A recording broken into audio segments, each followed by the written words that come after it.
Where would you go if you were feeling unwell or wanted to refer yourself for health and wellness support? If you needed a repeat prescription or want to book a GP appointment, the answer is to go to shwh.co.uk, because the Sunderland Health and Wellness Hub has all the information, advice and links you need about local healthcare services in Sunderland, and it'll direct you to the right healthcare services for your needs. So for all your health and wellness needs, visit shwh.co.uk. This is our People podcast, telling the stories behind South Tyneside and Sunderland NHS Foundation Trust.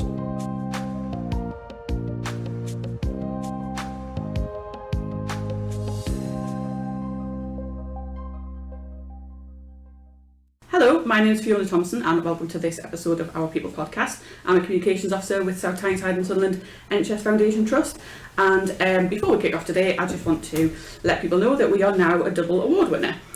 So this podcast has won the Mark of Excellence in the CIPR Excellence Award, which is a national award, and we have also won the CIPR Pride Awards for the North East, and that's both in the Best Channel Delivery category. So thank you to everybody that's made that possible, who've joined in, has said they're going to join in, and a special well done to Harry, who leads on this and also does lots of editing and organising. So top marks to Harry. So today we are here because it is World Breastfeeding Week. This runs from Tuesday the 1st of August and it runs until Monday August the 7th, but we'll be talking about things that we do all year round to help parents. So we're joined by Mam, Angel Puttock, and your little one, Mazikeen, and you've also got a 6-year-old, yes, Octavia as well, and you are a member of one of the groups, so we're going to be talking about that. Cheryl Rutherford and Stacey McFarlane. So Angel, why don't you start by introducing yourself and tell us a little bit about your family? I'm Angel, I've got 2 kids. Got a 6-year-old Octavia and then Mazikeen's, she's nearly 17, one. She's here right now, being all shy because she's tired. I've got to make her to come here. But I've been coming to breastfeeding groups on Wednesdays for the last just over a year. I did come when I was pregnant to see what it was like, make sure I'd like the environment. Because I was coming to new stuff, it's a bit scary and anxious, don't like it. And we are recording in Hebben Family Hub, get the name right because it's just changed recently, hasn't it? And so we've gone out on tour and it's a really lovely space and a really welcoming centre, so we'll find out a little bit more about what it does. It's actually one of the biggest rooms because I've been to Gerald and Primrose and they're a bit smaller than here, I mean a lot smaller, so I'm glad it's the breastfeeding ones here because Mazikeen gets to get up and run about and she loves it. There's a little, the slide, the climbing frame thing, she'll normally stand on there and go, hiya! So calm down. A bit like a second home. Yeah. Lovely stuff. And Cheryl, why don't you tell us a little bit about your job and how you found yourself in that job as well? Yeah, so I'm a community nursery nurse, part of the Note 19 team in South Tyneside, and I qualified as a nursery nurse back in 1997. And initially worked as a nanny, looking after 3 little boys, and then the opportunity came in 98 to work with the health visitors, and I've been here ever since. So my role involves supporting the health visiting team, working in baby clinics, offering breastfeeding support and assessing children's development. Brilliant. And Stacey, welcome back. You are this is your second podcast so far, so you are a veteran with us, so why don't you tell us a little bit about your role now and how you found yourself in that role? So I'm currently the infant feeding lead for maternity at South Tyneside in Sunderland. Qualified as a midwife in 2011, trained at the trust and then was lucky enough to get a job and kind of worked in all different areas. So I've been on delivery suite, delivering babies, and then spent a long time on the ward where I was able to help mums with their breastfeeding, and then spent a stint as well at the midwifery-led birthing centre. And then this opportunity came up, so I thought it was something that would be really good to sort of push myself, but also to try and change the service and the support that the women get within our area, and trying to increase and normalise breastfeeding for everyone. So what do you kind of do in practice when it comes to infant feeding to help parents? So there's lots of things that I'm kind of in charge of. So we've got some breastfeeding support workers that work out in the community, so they help women when they go home. We've also got maternity support workers in the hospital that will help women after they've just had their babies. So I'm just involved in helping to train them and helping to promote breastfeeding and looking at ways that we can obviously normalise things. And the trust is now going for their UNICEF baby friendly, so I'm leading that project. at the moment. We'll come back to that and go in a little bit more detail because a lot of that's around breastfeeding as well, isn't it? Yeah. So, as we're marking this week, can we start off by listing the benefits of breastfeeding for families? Yeah, It's free. yeah. There you go, first one. It's free. And I suppose that's probably one of the more prominent ones, especially in the culture that we've got at the moment with the cost of living and the cost of formula and making bottles. It can be quite expensive for families. So yeah, it's free, it's ready to go, it's sterile, it's at the right temperature. There's lots of health benefits for mum and baby, so there's benefits for the babies in terms of reduced sort of illnesses, allergies, asthma, ear infections, and it helps with bonding and attachment as well for mum and baby. Good Yeah, for that's babies, right. yeah. There you go. Yeah. Fact of the day, it's good for asthma. So does it help prevent asthma? How does that kind of work? So it's to do with sort of the antibodies that get passed through the breast milk to the babies when they breastfeed. So lots of mums will have antibodies to lots of different things, and they pass all of those through the breast milk, and the babies start to develop an immune system. And we know, there's lots of clinical evidence out there to show that breastfed children, toddlers are healthier, I suppose, than bottle-fed, formula-fed babies. Cheryl, as you're out in the community, you're dealing with helping families and groups. Do you see other benefits apart from the health benefits? Do you what kind of comments do you pick up from parents? How do they feel it's a good thing for them? Yeah, a lot of mums, on it, obviously it's research that it helps them recover quicker from labour and the delivery. But I think a lot of them, the most common theme in the group is about how they don't have to get up in the middle of the night and make a bottle. They don't have to buy formula. It's literally, they don't have to think about packing millions of things in a bag when they go out. It's convenient, more convenient for them. I think you would agree as well. It's just on top. Yeah, brilliant. And so I know that there's always kind of comments around some parents feel there's pressure around breastfeeding, over bottle feeding, and so how do we help in those situations? And Angela, I don't know whether you want to continue after we've discussed that, just to see what your view on that one was. So do you find that mums feel that they're pressured to breastfeed, or? I would hope they didn't. I think we have to make sure that they get all the right advice and information so that they know all the facts about breastfeeding, what formula feeding, what support there is, and that they can make that decision that's right for them. Yeah, I think a lot of women feel as health professionals that they should often feel pressure from us to breastfeed, and that's not always the case. We just want the women to have the information, like Cheryl said, to make that informed choice and for the women to be happy at the end of the day. Not everyone's breastfeeding journey is easy, and it's really hard work for the women, and it's tiring, especially in the first couple of weeks while they're trying to get things started and established. So it's not as easy as what people might think, so it can be really difficult. Sometimes there's pressures from families not to breastfeed as well, so members of the family might pressure the mum into actually formula feeding. So there's kind of two sides to the pressure, I suppose. But certainly from us as professionals, there's no judgment or pressure at all. No. Good stuff. Angel, what was your view on that one? How did you feel before you became a mum about things? I know that you came to the group to have a look around before you had Mazakeen. I wanted to breastfeed, I wanted to try because with Octavia I couldn't, she wouldn't latch, well, so she was like cup fed enough, she was tiny. She was like a weight. But I was expecting breastfeeding to be really hard in that, because the way people, it's really hard, it keeps you open this, that and that. And it was quite easy because she latched and it was good with that she latched, but I have had pressure from other people where, well, bottle feeding, well, how's dad going to feed her and how are we going to feed her? And it's just like, why not?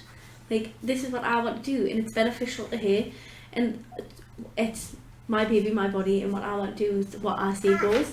But they made a big deal out of it, and every time I fed her in front of them, it was just like, well, I have to go out the room because they didn't like it. So do you think they felt a stigma around it when actually you didn't at all? Yeah, And it's just like if I went out and about, well, you're not covering it, and I'm like, no, I don't want to tassel. I did have a muslin thing, but it was just so much hassle putting it on and make sure it wasn't resting on her face and irritating her. And then there was someone else, another family members, their family, not mine, but complained that I should be covering up in front of other men. It's just but it's not sexual, and why are you taking it that way? Because all I'm doing is feeding my baby. And you felt comfortable. And it's just I'm not doing it to whip me boob out so they can see it. I'm doing it to feed my baby, and you can't even see anything anyway, because I put it on and then lift my, like, I get it ready and then lift my top up, so you can't even see anything anyway. But they just made a big deal out of it. It's just like, okay, just calm down, like, I'm not doing anything wrong. So maybe other people feel more uncomfortable about it than you do. Yeah. And because it's not something they really, like, it's not something they really talked about until, like, Are you the only person in your family that's breastfed as well? yeah. And that's what a lot of women find, that they're the first. Yeah. Plus, like, with formula and that too, like, it's so expensive. That's just another expense I didn't want to have to pay for. And then when my niece was born, she was formula fed, and there was because she was born in 2019, but obviously COVID hit in 2020, and trying to find formula, because there was a formula sorted, was so hard. And then they found 3 bottles and asked that up on the fellow bypass, but it was open. All 3 of them were open, so it's just like, well, you don't know what's happened to them, so you kind of buy them. And they were still selling them on the shelf, and I'm like, but they're open, like, get rid of them, like, why have you still got them? And that was just like a whole, so we're all like searching all the Asda's, all the supermarkets for formula, and that was a stress you really didn't have to face at all. It's like, yeah. So how did you find out about the group that you've come to at Heaven, and what was that first experience like walking through the door? It was with Natalie, one of the workers who work at the family home.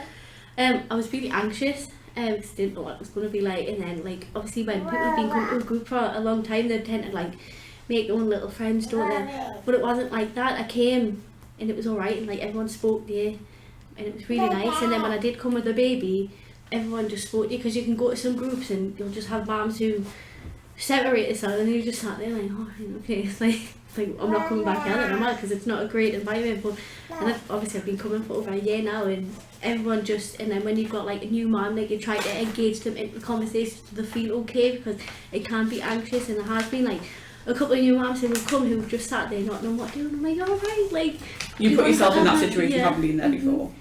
And there was, do you know, I think our baby's called Harry, I don't know, but she was coming out while leaving one day, and I'm like, hey, we're doing a Breastival on the 2nd, I don't think you've heard about it, but you should come, you should definitely book on and come. And she's like, oh my god, I'm like, yeah, come, because it was really good last year.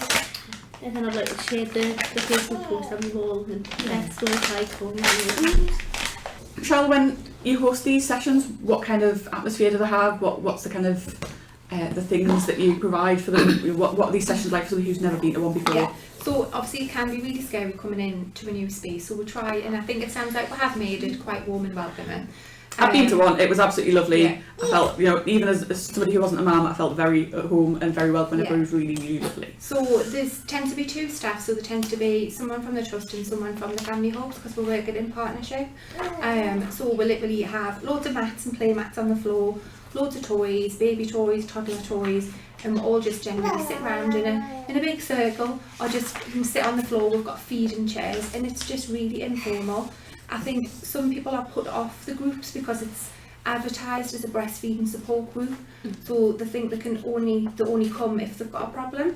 And yes, we are there if they've got a problem, but it's just to come and be with other mums. And I think a lot of them have made really strong friendships as well, and supported each other.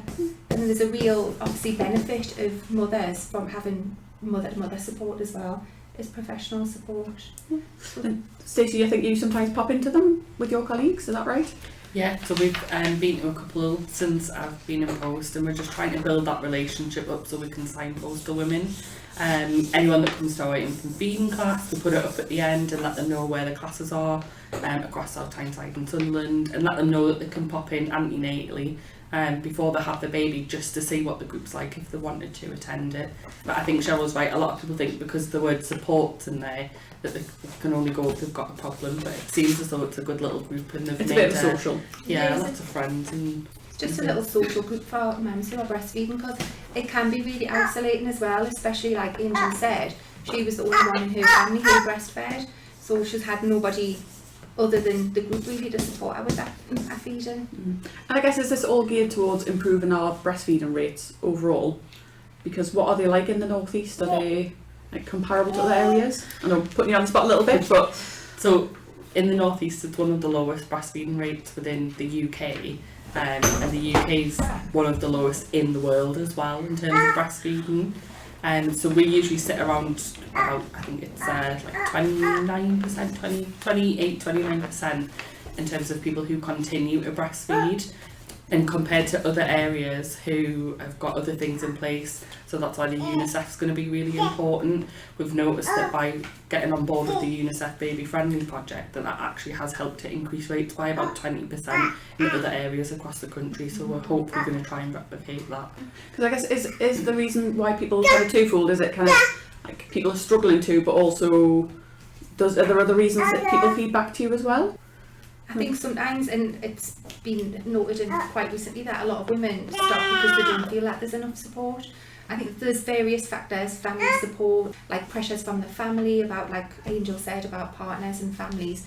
But I think a lot of women struggle, so it's about trying to sort of increase the amount of support that we can give them in hospital and in the community, so that they can breastfeed for longer. Because I'm kind of going to split this into two things, but what kind of help do you actually offer when people come along to these groups? Is it kind of like physical tips? Is it just emotional support? How does it take shape? It's a bit of everything. So we often just get mums who come who the feeding's going well and they just want to come and chat to other mums who are breastfeeding.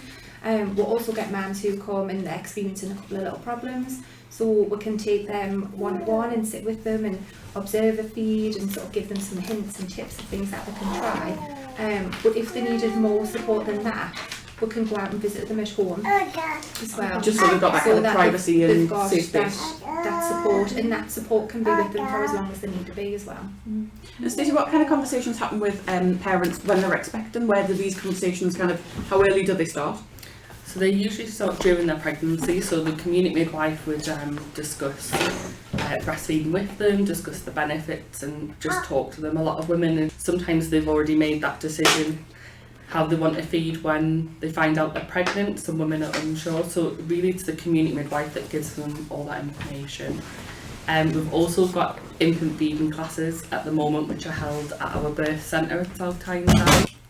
So they give women lots of information as well, so they can come along, we tell them all about the benefits of breastfeeding, we answer any questions that they've got, and then they can go back and sort of speak to their community midwife if they've got any other problems.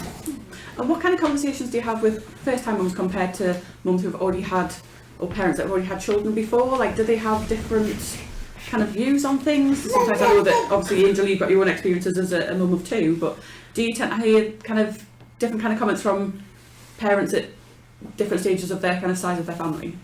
Is it not quite straightforward as that? We've had quite, because obviously every man's breastfeeding journey is completely different. So you could have a man who breastfed the first time, had loads of problems, didn't want to try it the second time, and then it was fine, and vice versa. So it just depends really, but it's about making sure that the support's there to help them.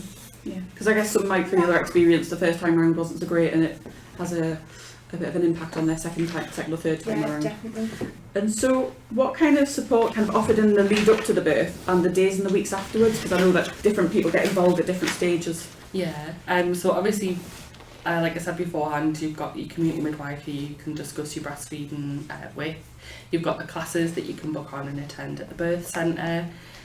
Once baby's born, women don't have to make that decision until their baby's having something with them, how they want to feed their baby, and lots of women sometimes change their mind at the birth and at the delivery. We've got lots of women who potentially might not have thought about breastfeeding but then just give it a go when they're in that moment. There's lots of support in the hospital as well. We've got some maternity support workers, we've got the midwives who are all trained in sort of breastfeeding support, so they can help the women while they're in hospital. And then we've got a good group of maternity support workers and community midwives that will help them when they get home as well. And they usually look after them for the first sort of 2 weeks, and then they kind of hand over to the 0 to 19. And Angel, I know that you kind of talked about how you had your own plans in place, and you came and found stuff out before you gave birth. But what were those first experiences like when you first gave it a try? It was alright. Like, I had just had like a semi-selected C-section that turned into an emergency section. That was just like woo. And then like they brought her in, I ended up crying. Like I threw up on the delivery table, and then started crying. It was like so emotional. Like, quite overwhelming, I imagine. Like she came out with a bruise on her cheek, and then like they took it into like the side room to like just get cleaned up a bit.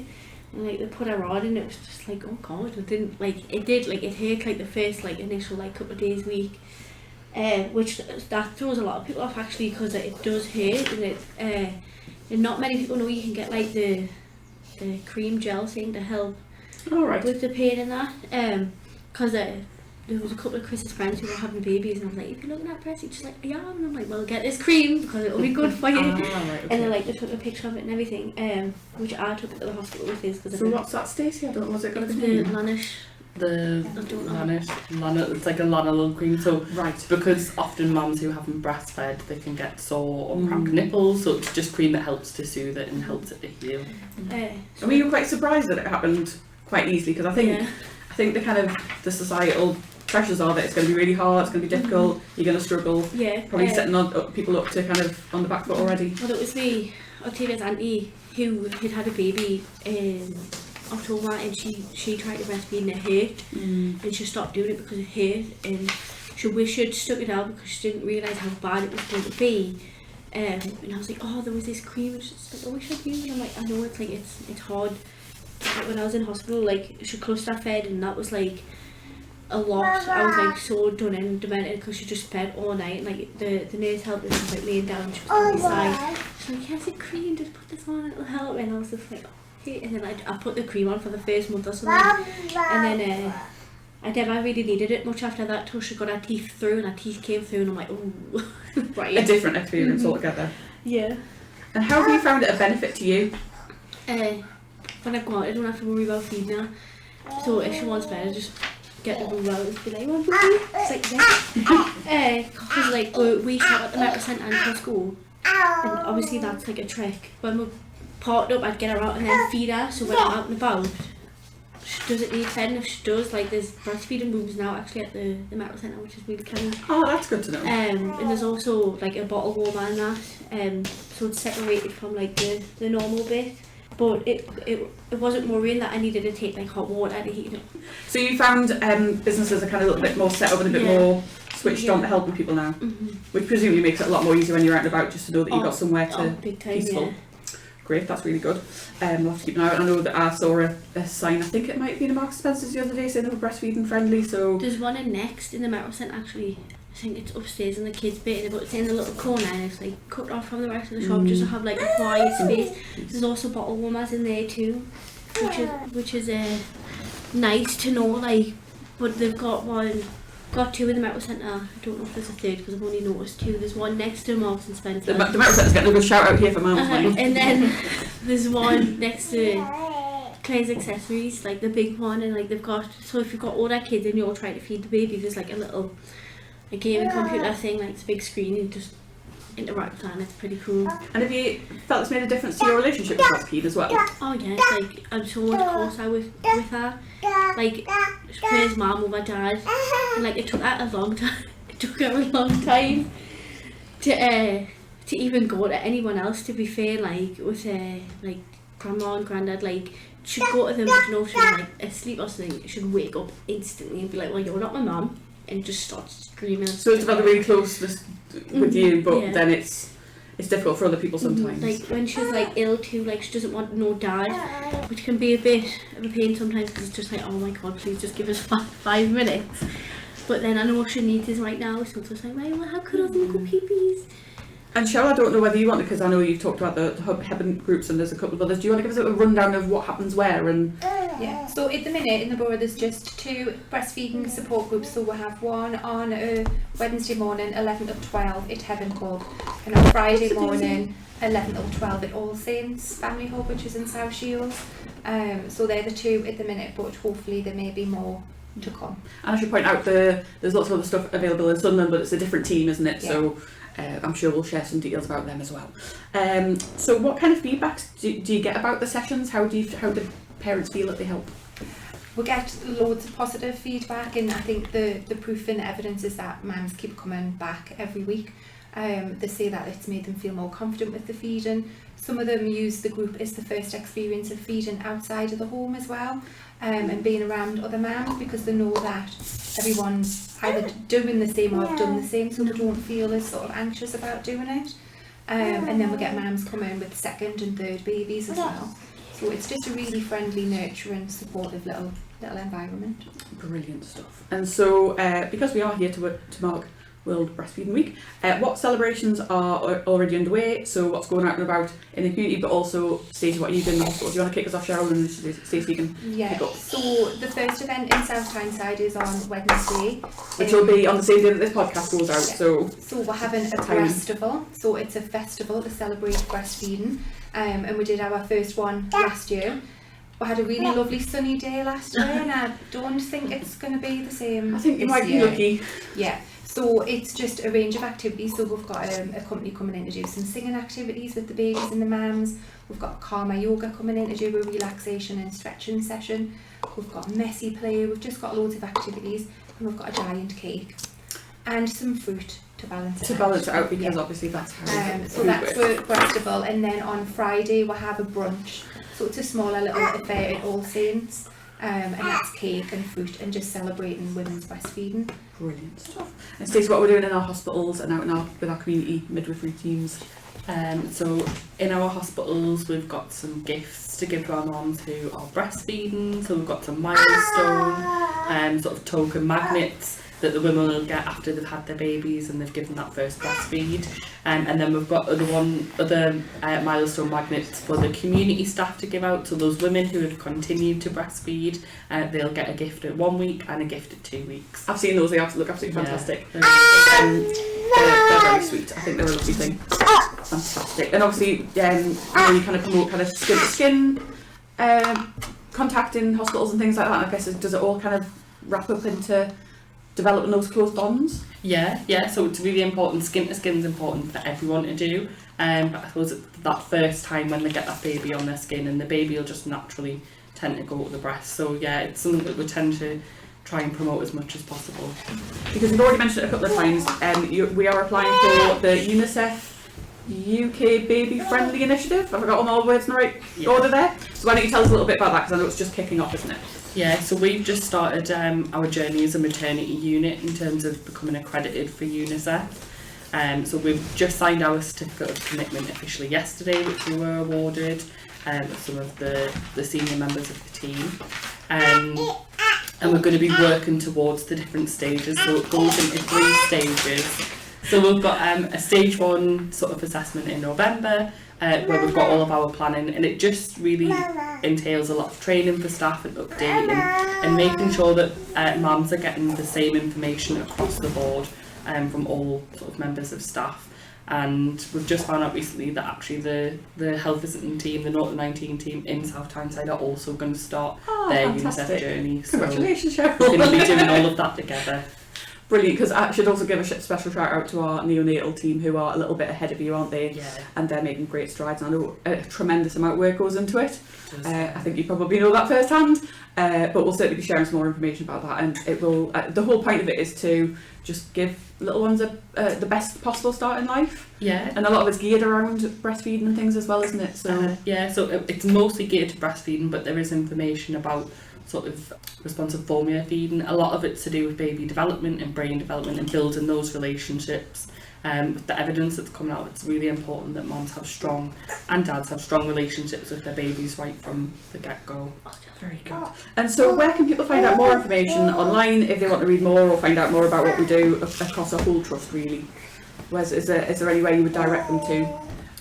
For the support groups, we obviously we don't have a social media presence in the 0-19 team, but we use the Family Hub's information page, so would advise mums to follow that.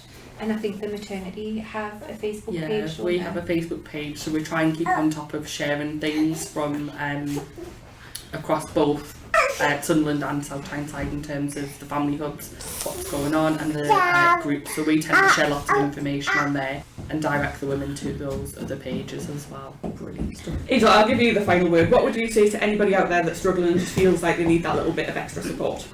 Go get it. Like, ask your health visitor, because they've got a lot of information. Because I also found out from Kelly too. So your health visitors are a really good source of information. Mm-hmm. It's okay to go get it. They're there to help you, and you don't have to feel pressure to carry on doing what you need to do just to feed your baby like fed his best. but we're all just learning too. Like, for a first time mom too, it's harder because you don't know what to do or what to expect, and then if you've got other people there judging you, like family members and that, like just ignore them. They don't know what they're talking about. It's not your baby. You're the know expert. best. You know best. You know, we're only human. There's only so much you can do. So just do what's best for you. Brilliant. I think that's a really good point to bring us to a close. So, Mazakeen, thank you very much for all the entertainment. Angel, thank you very much for giving us a bit of your insight, and to Stacey and Cheryl as well. Thank you so much. Thank you. Thanks for joining us for this episode of our People podcast. We hope you enjoyed it, and check out our other stories. Hit subscribe to keep up to date with the latest and catch up with what we've been up to on our Twitter, Facebook and Instagram pages. Just search for our name.